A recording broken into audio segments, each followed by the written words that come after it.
అస్సలాముఅలైకుం వరహమతుల్లాహి వబర్కాతుహు. సోదరులారా, సోదరిమండలారా, ఈరోజు ఒక ఆసక్తికరమైనటువంటి విషయాన్ని తీసుకుని మీ ముందుకు వచ్చాను. నేనే మీ అబ్దుల్ అజీం. ఇన్ని రోజులు మీరు నన్ను ఇస్లాం వివరణ అనేటటువంటి యూట్యూబ్ ఛానల్లో కేవలం నా యొక్క వాయిస్ని మాత్రమే విన్నారు. ఇప్పుడు నేను మీకు ప్రత్యక్షంగా కనబడుతూ ఈ యొక్క వ్లాగ్ను చేస్తున్నాను. చాలామందిలో ఒక అపోహ ఉంది. అదేంటంటే ముస్లింల యొక్క మసీదులో ఏముంటుంది, అసలు మస్జిద్ అంటే ఏమిటి అనేటటువంటి విషయాలు తెలుసుకోవాలనేటువంటి ఆసక్తి ఉంటుంది. కాబట్టి ఇలాంటి ఆసక్తికరమైనటువంటి విషయాన్ని తీసుకుని ఈరోజు మస్జిద్ అంటే ఏమిటి, మస్జిద్లో ఏముంటుంది, ఏ ఏ వస్తువులు ఉంటాయి, దాని అర్థం ఏమిటి, ఇన్షాల్లా ఈరోజు నేను మిమ్మల్ని వివరిస్తాను. రండి నాతో పాటు చూస్తారు. కానీ ఇది మస్జిద్ యొక్క ప్రారంభము. లోపలికి మనం వెళ్తాము.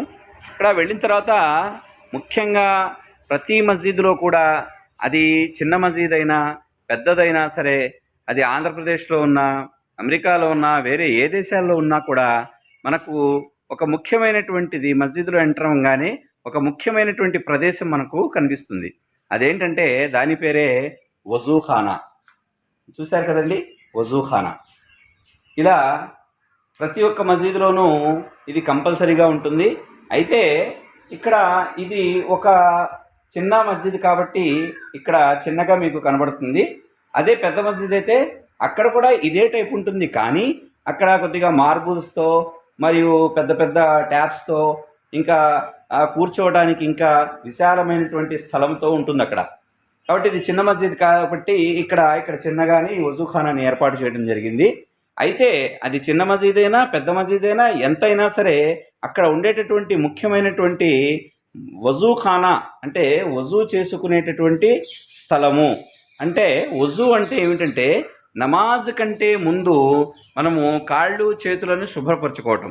అంతిమ దైవ ప్రవక్త ముహమ్మద్ సల్లల్లాహు అలైహి వసల్లం వారు తెలియజేశారు, ఎవరైతే నమాజ్ కంటే ముందు చక్కగా వజూ చేస్తారో వారు వజూ చేస్తున్నప్పుడు వారు నిష్కల్మషమైనటువంటి మనసుతో సృష్టికర్త అయినటువంటి అల్లాహ్ మీద ప్రగాఢమైనటువంటి విశ్వాసంతో వారు నమాజు చదవడానికి వచ్చి వజూ చేస్తారో, అలా వజూ చేసే వారి యొక్క శరీరం నుండి పాపాలు రాలిపోతాయి.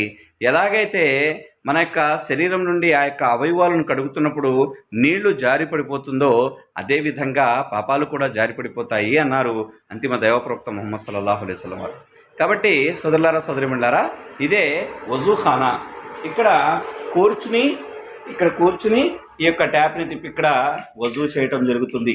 ఈ యొక్క వజూఖానా తర్వాత వజూ చేసిన తర్వాత ఇక్కడ నుంచి మళ్ళీ తిరిగి మస్జిద్లోకి మనం ఎంటర్ అవుతాం.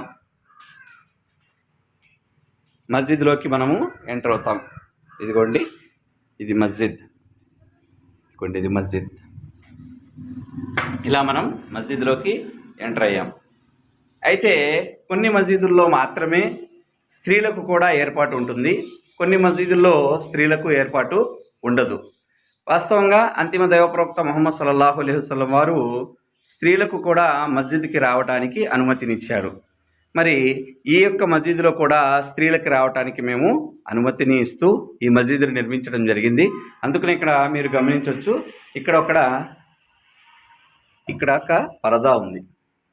చూసారండి, ఇది ఈ పరదాకి ఆవలి వైపు ఇక్కడ స్త్రీలు నమాజ్ చేసుకుంటారు. ఈ పరదాకి ఇటువైపు పురుషులు నమాజ్ చేసుకుంటారు. మరి వారు మస్జిద్కి రావడానికి స్త్రీలు వారికి ఒక ప్రత్యేక ద్వారం ఉంటుంది. ఈ ద్వారం గుండా వాళ్ళు లోపలికి వస్తారు. తర్వాత పురుషులు రావడానికి వారికి ఒక ద్వారం ఉంటుంది. ఆ ద్వారం గుండా వారు లోపలికి వస్తారు. మరి ఇలా లోపలికి వచ్చిన తర్వాత మనకు కనబడేటటువంటిది ముఖ్యమైనటువంటిది, దీన్ని ముసల్లా అంటారు. ఇది ముసల్లా అంటే ఇక్కడ మస్జిద్కి సంబంధించినటువంటి ఇమాం గారు అంటే గురువు గారు ఇక్కడ నిలబడి నమాజును ఆచరించడం జరుగుతుంది. ఆయన వెనకాలే, ఇదిగోండి, ఆయన వెనకాల ఇవి ఉంటాయి. ఇది జానిమాజ్ అంటారు, దాన్ని కూడా జానిమాజ్ అంటారు. అక్కడ గురువుగారు నుంచుని నమాజుని ఆచరిస్తారు. ఆయన వెనకాల ఇక్కడ ముఖ్తది అంటారు. అంటే ఇమాం వెనకాల నమాజుని చేసేటటువంటి వారు ఇక్కడ నిలబడి నమాజుని ఆచరిస్తారు. ఇక ముఖ్యంగా ఇంకోటి మీకు ఇక్కడ ముఖ్యమైనటువంటి ఒక విషయం చూపించాలి వస్తువు. అదేంటంటే ఇదిగోండి, ఇది మెంబర్ అంటారు. దీన్ని మెంబర్ అంటారండి. ఈ మెంబర్ మీ పై నుంచుని ఇక్కడ గురువు గారు ప్రసంగం చేస్తారు ప్రతి శుక్రవారం. అలాగే పండగ పూటల్లో ఇక్కడ నిలబడి ప్రజలను ఉద్దేశించి హితబోధ ఏదైతే ఉందో ధార్మిక శాస్త్రానికి అనుగుణంగా, ఖురాన్ మరియు హదీస్కి అనుగుణంగా ఇక్కడ ప్రసంగం చేయడం జరుగుతుంది. ఇక్కడ ఇంకొక ఆసక్తికరమైనటువంటి ఒక వస్తువు మీకు కనబడుతుంది. అదేనండి, ఇది చూడండి. దీన్ని అసా అంటారు. దీన్ని ఏమంటారండి? అసా అంటారు. ఇది పట్టుకుని ఇక్కడ ఇమాం గారు, గురువు గారు ఇక్కడ ఇది పట్టుకుని ఇలా నుంచుని, దీని మీద ఇలా పట్టుకుని ఈ విధంగా నుంచుని ఇమాం గారు ఖుతుబాని ఇవ్వటం జరుగుతుంది. మరి ఇది అసా, అలాగే అది మెంబర్. ఇంకా మీరు ఇక్కడ గమనిస్తే కనుక మీరు మసీదులో ఎక్కడ కూడా ఏ యొక్క విగ్రహము కానీ, ఏ యొక్క చిత్రపటము కానీ మీకు ఇక్కడ ఏమీ కనబడవు. చూడండి, ఇక్కడ ఏమీ మీకు కనబడవు. కేవలం ఈ మసీదులో కేవలం ఇక్కడ ఏ చిత్రపటము, ఏ విగ్రహము కనబడదు. ఇక్కడ నిలబడి సర్వసృష్టికర్త అయినటువంటి ఆ అల్లాహకు మనము ప్రార్థన చేయడం జరుగుతుంది, నమాజుని ఆచరించడం జరుగుతుంది. నమాజ్ అంటే ఏమిటంటే దైవప్రవక్త ముహమ్మద్ సల్లల్లాహు అలైహి వసల్లం వారు తెలియజేశారు, మనిషి నమాజ్ చదివేటప్పుడు పరిస్థితి ఎటువంటిదంటే అది అల్లాహతో మాట్లాడినట్లు అన్నారు. మరి ఖురాన్ చదువుతున్నప్పుడు మనిషి యొక్క పరిస్థితి ఏంటంటే మనిషితో అల్లాహ్ మాట్లాడుతున్నట్లు అన్నారు. అంటే ఖురాన్ గ్రంథము అల్లాహ్ యొక్క వాక్యము, అల్లాహ్ మాట్లాడుతున్నట్లు. మరియు అలాగే మనం ఇక్కడ నుంచుని నమాజు చేసేటటువంటి ప్రక్రియ ఏదైతే ఉందో ఇది చేతులు కట్టుకుని వినయంగా, విధేయతతో సృష్టికర్త అయినటువంటి అల్లాహను ఆరాధించటం, మాట్లాడటం జరుగుతుంది. అంటే ఏ విధంగా మాట్లాడటం అంటే అక్కడ ఖురాన్ యొక్క వాక్యాలను చదువుతూ ఉంటే అక్కడ ఉన్నటువంటి విషయాలన్నిటినీ అల్లాహతో మనం చెప్పినట్లు, అల్లాహకి మనం ప్రార్థించినట్లు అన్నమాట. కాబట్టి ఇది మస్జిద్ యొక్క వ్యవస్థ. ఇందులో అలాగే స్త్రీలు కూడా వచ్చి ఈ విధంగా ఇక్కడ నమాజుని ఆచరించుకుని వారు ఈ మార్గం గుండా బయటికి వెళ్ళిపోతారు. మరి ఈ విధంగా ప్రసంగం ఉంటుంది, ప్రసంగం వింటారు వాళ్ళు. అలాగే అక్కడ నుంచి నమాజుని ఆచరించటం ఉంటుంది. నమాజు తర్వాత వారు ఎవరికి వారిగా ప్రత్యేకమైనటువంటి దువాలను ఆచరించుకుని వెళ్ళటం జరుగుతుంది.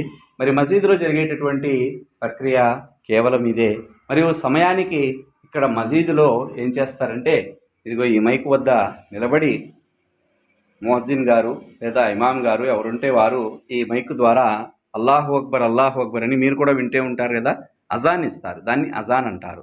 మరి మసీదు నుండి అజాన్ ఇచ్చినప్పుడు ఆ అజాన్ను విని ప్రజలు నమాజుకి వస్తారు, అల్లాహను ఆరాధించడానికి నమాజుకి వస్తారు.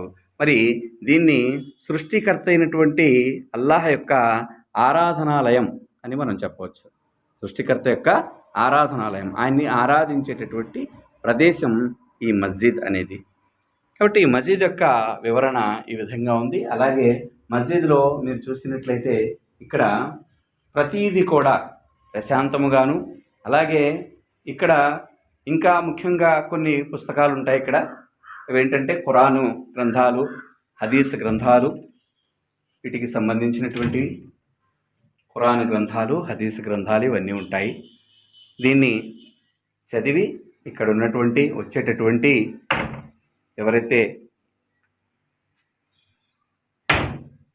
దైవ దాసులు ఉంటారో వారికి ఈ యొక్క బోధ, ఖురాన్ మరియు హదీసు బోధ ఇక్కడ చేయటం జరుగుతుంది.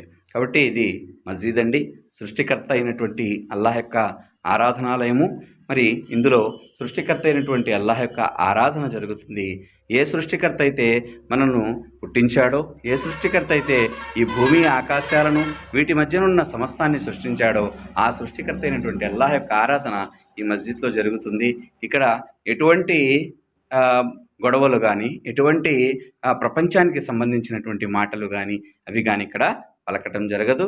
కేవలం ఇక్కడ ధార్మికముగా సృష్టికర్త అయినటువంటి అల్లాహను ఏ విధంగా ఆరాధించాలి, మరియు ఆయన ఆజ్ఞలను ఏ విధంగా అనుసరించాలి, తోటి మానవుల పట్ల ఏ విధంగా దయ, జాలి, కరుణ కలిగి ఉండాలి అనేటటువంటి, తల్లిదండ్రుల పట్ల సద్భావనగా ఉండటము ఎలా అనేటటువంటి విషయాలన్నిటినీ ఇక్కడ బోధించడం జరుగుతుంది. ఇక్కడ ప్రతి శుక్రవారము ప్రసంగం ఉంటుంది. అలాగే ప్రతి ఫజర్ నమాజ్ తర్వాత, అంటే తెల్లవారుజామున నమాజ్ తర్వాత కాసేపు ఖురాన్ని చదివి ఇక్కడ ప్రజలకు తెలియజేయడం జరుగుతుంది. అలాగే ప్రతి పండగ రోజు కూడా, ఎప్పుడైతే సంవత్సరానికి ఇస్లాంలో 2 పండుగలు ముస్లింలకి, ఒకటి రంజాన్, ఒకటి బక్రీద్, అప్పుడు కూడా ప్రజలను ఉద్దేశించి, సమాజాన్ని ఉద్దేశించి ఇక్కడ ప్రసంగించడం జరుగుతుంది. కాబట్టి ఈ యొక్క మొదటి నా యొక్క మస్జిద్ వ్లాగ్ మీ అందరికీ కూడా నచ్చిందని చెప్పి నేను భావిస్తున్నాను.